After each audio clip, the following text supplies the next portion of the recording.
हर इंसान ये सोचता है कि उसका सबसे बड़ा दुश्मन बाहर है, लेकिन हकीकत ये है उसका सबसे खतरनाक दुश्मन उसके साथ ही पैदा होता है। वो ना आपकी आंखों से दिखता है, ना ही उसका कोई चेहरा होता है, फिर भी वो आपकी सोच, आपका दिल और आपके इरादों में दाखिल हो जाता है। उसे कहते हैं हमजाद। हमजाद क्या है? इस्लाम के अनुसार हर इंसान के साथ एक कारीन यानी साथ रहने वाला जिन या शैतान पैदा होता है। इसी को आमतौर पर हमजाद कहा जाता है। हजरत अब्दुल्ला इब्ने मसूद रज़ी अल्लाह अन्हु से रिवायत है कि रसूलुल्लाह ने फरमाया, तुम में से हर शख्स के साथ एक जिन मुकर्रर किया गया है। सहीह मुस्लिम हदीस 2814। सहाबा ने पूछा, या रसूलल्लाह, क्या आपके साथ भी? रसूलुल्लाह ने फरमाया, हाँ, लेकिन अल्लाह ने मुझे उस पर गालिब कर दिया और अब वो सिर्फ भलाई की तरफ ही इशारा करता है। हमजाद आपका रास्ता नहीं रोकता, वो तो सिर्फ आपकी राहों में गुमराही के फूल बिछाता है। वो आपके दिल में शक डालता है, आपके नियत में खोट भरता है और धीरे धीरे आपको उस राह पर ले जाता है जो जहन्नम की तरफ जाती है। शैतान का मिशन यही है, ताकि मैं उनके लिए ज़रूर ज़मीन पर खुशनुमा बातें बना दूंगा और उन्हें सब गुमराह कर दूंगा। सूरा अल-हिज्र 1539। हमजाद और नफ्स का रिश्ता। हमजाद सिर्फ बाहर से फुसलाता है, लेकिन उसका असली साथी होता है नफ्स।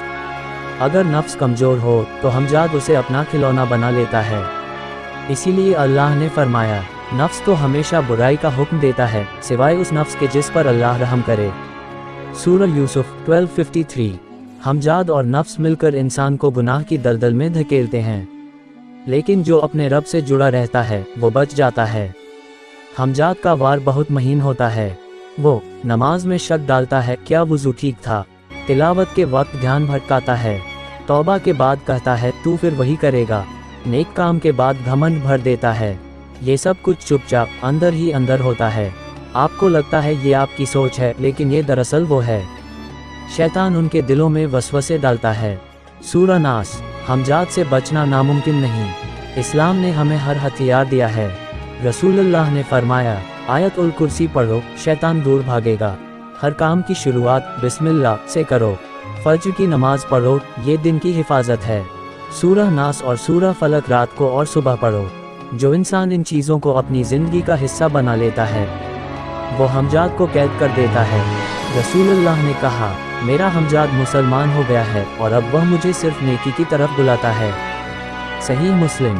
यानी इंसान अगर खुद को अल्लाह के हवाले कर दे तो उसका हमजाद भी उसकी मदद करने लगेगा। अब आप बताएं, क्या आपने कभी ऐसा महसूस किया कि कोई आपकी सोच में बुराई डालने की कोशिश कर रहा है? क्या आपने कभी अंदर से जंग लड़ी है और जीती हो? नीचे कमेंट में अपना तजुर्बा शेयर कीजिए ताकि औरों की भी मदद हो सके। अल्लाह हमें अपने नफ्स और हमजाद के फरेब से बचाए। हमें वो रोशनी दे जो अंधेरे में भी राह दिखाए और हमारा दिल हमेशा अपने रब की तरफ झुका रहे। आमीन।